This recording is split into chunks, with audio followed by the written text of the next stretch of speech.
সকাল ৫টা থেকে এই ৭টা নাগাদ আমি যা যা কাজ করলাম আজকে তোমাদের সাথে সেগুলোই শেয়ার করলাম। সো হ্যালো এভরিওয়ান, কেমন আছো তোমরা সবাই? আশা করি অনেক ভালো আছো। আর তোমাদের ভালোবাসায় আমিও অনেক ভালো আছি, কিন্তু তার সাথে একটা দুঃখের খবরও তোমাদেরকে জানাতে চাই। তাই অতটাও ভালো নেই, যেহেতু এখন খুব প্রবলেমের মধ্যেও আছি। মানে হঠাৎ আমি কাজ করছিলাম, সকাল থেকে সব কাজই করছিলাম। এখন এই যে উঠোন টুঠোন ঝাড় দেওয়া অল কাজ যখন আমার কমপ্লিট হয়ে যায়, পরে একটা ফোন আসে।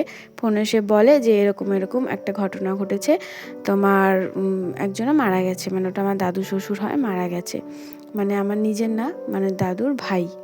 তো সেই কারণে একটু আপসেট হয়ে গেছি, শরীর টরীর আর ভালো লাগছিলো না, ভিডিও করার মতন এনার্জি নেই। কিন্তু তার আগে আমার সব কাজ কমপ্লিট হয়ে গেছিলো। তো চলো তোমাদের সাথে আজকে সেই কাজগুলোই শেয়ার করি। আর পুরো ভিডিওটা কিন্তু অবশ্যই দেখবে। তোমাদেরকে আজকে এত কষ্টের মধ্যেও ভিডিও দিচ্ছি, প্লিজ ভিডিওটা পুরোটা দেখো আর একটা লাইক করে দিও, তাহলে আমার খুব ভালো লাগবে আর খুশিও হবে। আর তোমরা সবাই ভিডিও দেখে চলে যাও, কেউ লাইক দাও না, এটা কি তোমরা ঠিক করো? কেন এরকম করো? একটা লাইক দিলে কি এমন হয়ে যায়? একটা লাইক দিয়ে দিলেই তো হয়ে যায়, হাতে কি তোমাদের ব্যথা? একটা লাইক দিয়েই দাও না, কি হয়েছে? একটা লাইক দিলে খুব খুব উপকার হয়। প্লিজ একটু সাপোর্ট করো তোমরা, তোমাদের সাপোর্ট ছাড়া কিছুই হবে না। তো প্লিজ সাপোর্ট করো। তারপরে যে দেখো উঠোনটা ঝাড় দিয়ে আমি জায়গায় জায়গায় লেপে নিতে হয়, যে লেপেও নিয়েছি। নেওয়ার পর এই যে এখন বাসনগুলো মাজবো। তার আগে আমি এক বালতি জল নিয়ে নিচ্ছি, কারণ বাসনগুলো ধুতে খুব সুবিধা হয়, কল টিপে টিপে বাসন ধোয়াটা সম্ভব হয় না। তাই এই যে এক বালতি জল নিয়ে নিয়েছি। আর রাতের যত বাসন ছিল সেগুলো মা নামিয়ে থুয়ে গেছে। আমার আজকেও একটু উঠতে লেট হয়ে গেছে, মানে 5টা বেজে গেছে, যেহেতু 4টের সময় উঠি আমি, সেই কারণে 5টা বেজে গেছে। আর একটু প্রবলেমও হচ্ছে, একটু বেলা হয়ে গেছে যেহেতু। তো সকাল সকাল তার জন্য আমি চেষ্টা করছি, আজকে কোনো বসা সিন নেই। অন্য দিন আমি কাজ করি, আবার একটু রেস্ট নিই, এক্সারসাইজ করি, তারপরে আবার কাজ করি। তো আজকে কি করেছি, সব কাজ একবারে করে নেওয়ার সিদ্ধান্ত নিয়েছি। তাই ভাবছি আজকে একবারে সব কাজ করে নেবো, তারপরে গিয়ে রেস্ট নেবো, তারপরে গিয়ে এক্সারসাইজ করব। এটাই আজকে সিদ্ধান্ত নিয়েছি, দেখি লাস্ট পর্যন্ত কি করতে পারি। তো এই যে এখন আমি বাসনগুলো মাজতে বসে পড়েছি।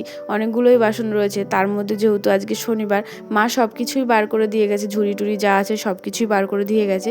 তো সেই কারণে একটু বেশি বাসনই হয়েছে। তো সব বাসনগুলো নিয়ে এই যে এখন আমি মাজতে বসে পড়েছি। আর বাসন মাজার ওখানে সাবান আর জল ঠিক মতন থাকলে যত বাসনই দাও না কেন সবই মেজে নেওয়া যায়, অতটা কষ্ট হয় না। আর আমার বাসন মাজতে অতটা খারাপ লাগে না, সংসারের কাজ করতে তো হবেই, বাসন মাজতে ভালোই লাগে। তো ওরকম কোনো ব্যাপার না, কিন্তু যখন একটু শরীর টরীর খারাপ লাগে তখন একটু খারাপ লাগে, এই যা জলটার ঘাটতে ইচ্ছা করে না। তারপরে যে দেখো বাসনগুলো কিন্তু সব মাজা হয়ে গেছে, এখন এখানে উপর করে রেখে দেবো, কিছুক্ষণ জল ঝরাতে দেবো, তারপরে কিছুক্ষণ বাদে গিয়ে তুলে নিয়ে নেবো। তো তার আগে এই যে দেখো এগুলো সব একে একে আমি জল ঝরাতে দিয়ে দিচ্ছি। আজকে হঠাৎ করে একটা কথা মনে হলো, যে উনি যে মারা গেছে, তো উনি যখন শ্মশানে যাবে আমিও যেতে চেয়েছিলাম, আমি যাইনি, আমাকে নিয়ে যায়নি, যেহেতু শনিবার ছিল সেই কারণে। তাই ভাবছি আজ আছি কাল নেই, জীবনটা বড্ড ছোট, যে যেভাবে আছো সে সেইভাবে খুশি থাকার চেষ্টা করো। কখনো এটা নেই ওটা নেই এটা বলে না নিজের মনের মধ্যে আপসেট নিয়ে আসো না, কারণ জীবনটা বড্ড ছোট। ওই ছোট জীবনের মধ্যে প্রত্যেকটা দিন খুব আনন্দের মধ্যে কাটিয়ে দাও, প্রত্যেকটা দিন খুব খুশি খুশি কাটিয়ে দাও, কারণ আজকেই আছো, কালকে তো তোমার কিছু হয়ে যেতেও পারে, কালকে আমার কিছু হয়ে যেতেই পারে। তো প্রত্যেক দিন আনন্দ করো, প্রত্যেক দিন খুশিতে কাটাও। এইভাবেই দিনগুলো দেখো খুব ভালোভাবে কেটে যাবে। অভাবের মধ্যেও খুশি রাখার চেষ্টা করো। জানি এমন এমন সিচুয়েশান আসে এক এক দিন যেটা খুশি থাকা সম্ভব হয় না, এটা শুধু তোমাদের না, এটা আমার সাথেও হয়। কিন্তু তারপরেও আমি সাজেস্ট করব যে সবসময় হাসি খুশি থাকার, একটু চেষ্টা করার, হাসি খুশি থাকার, হাসি খুশি রাখার, তাহলে দেখবে জীবনটা খুব সুন্দর, জীবনটা খুবই ভালো। তো এইভাবে দিনগুলো কাটাতে পারলে খুব ভালো হয়। তো দেখো তোমাদের সাথে কথা বলতে বলতে কিন্তু ঘরে চলে এসেছি, বাইরের যা কাজ ছিল সব তো করে এসেছি।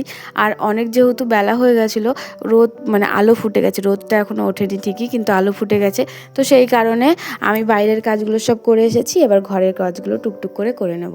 তো দেখো বাইরের কাজ তো হয়ে গেছে, ঘরের প্রথমেই রান্নাঘরে ঢুকেছি।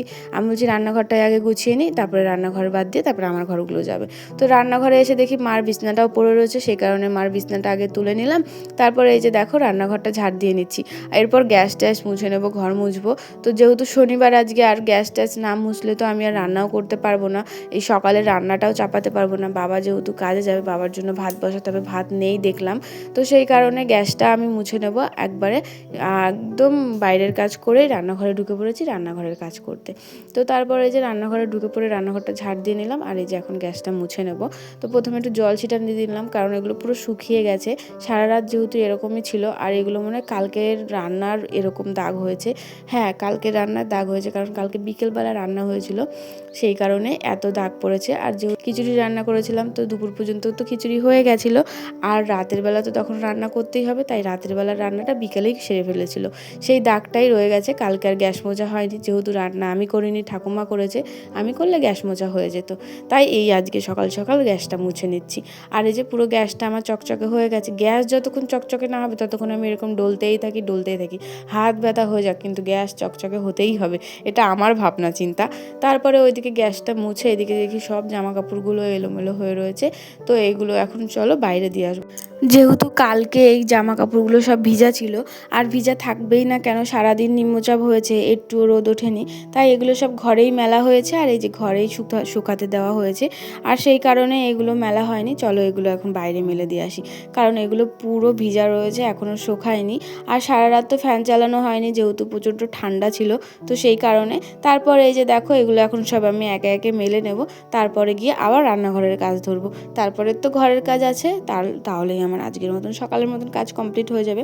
আর আজকে তোমাদের কিন্তু আমি সকাল থেকে বাসি কাজ কী কী করি সেগুলোই শেয়ার করছি, আর সেগুলোই দেখাচ্ছি। আর একটা মেয়ে সকালবেলা এই কাজগুলোই থাকে, অন্যান্য দিন সারাদিনের কাজগুলো দেখাবো, আজকে শুধু এই কাজটাই দেখাবো।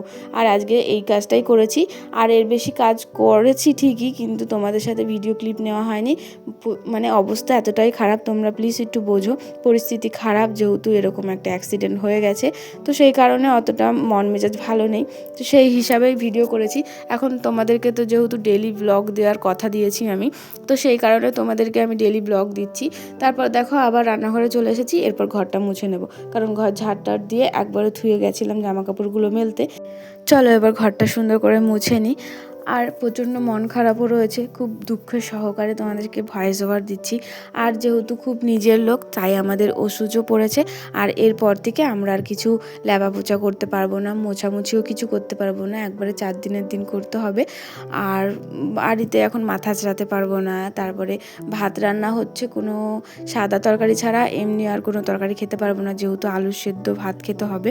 তো সেই কারণে আর বেশি ভালো ভালো ব্লগ তোমাদের এখন আমি কিছুদিন দিতে পারবো না, এরপরে আবার আসবো, আবার দেবো, অবশ্যই দেবো। এখন বাড়ির সিচুয়েশান খারাপ, তো এখন আমি তোমাদেরকে অত ভালো ভালো ব্লগ দিতে পারবো না, তো চেষ্টা করব তাও দেওয়ার জন্য। আর এই যে দেখো তারপরে এখানেই ফোন চলে এসেছিলো, তারপরেই শুনতে পেয়েছি, আর আমি ঝটপট করে বিছানাটা গুটিয়ে নিয়ে দেখতে চলে গেছিলাম। তো এইভাবেই পুরো দিনটা আজকে কেটে গেছে খুব দুঃখ সহকারে। মা ওরা তো সবাই শ্মশানে গেছিলো, আমি যাইনি। তারপর আমি বাড়িতে এসে যেই রীতি রিবাজগুলো থাকে, তো সেইগুলো আমি দেখেছি, সবগুলো পালন করেছি। তারপরে চান টান করে উঠে খাওয়া দাওয়া করতে পারবো না, যেহেতু যতক্ষণ না পোড়াবে ততক্ষণ তো খাওয়া দাওয়া করতে পারবো না, তাই খাওয়া দাওয়াটা আর করিনি। ওই খাওয়া দাওয়াটাও ওইভাবেই পড়েছিল। তো তারপরে ওরা পোড়ানো হয়েছে, তারপর রান্না চাপিয়েছি, তারপরে খেয়েছি। রান্না করেছিলাম আলু সেদ্ধ ভাত। তারপরে রাতের বেলা একটা ঘটনা ঘটেছে, তোমরা দেখো, এই যে এত মোটা একটা কালার সাপ, সাপটা প্রচণ্ড বড় ছিল, আর আমার ঘরের জানলার নিচ দিয়ে যাচ্ছিল, আর আমার ঘরের পেছনে আর কি। তো ওই জানলার নিচেই দাঁড়িয়েছিল, আমাদের এক পাশে দিদিভাই যাচ্ছিলো, তো ও দেখেছে, দেখার পর বলেছে। তো ভিডিওটা কেমন হয়েছে অবশ্যই বলো, ভালো লাগলে অবশ্যই একটা লাইক করে দিও। আর এই সাপটা মেরেছি বলে কেউ কিছু বলো না, কারণ এটা খুব খতরনাক সাপ।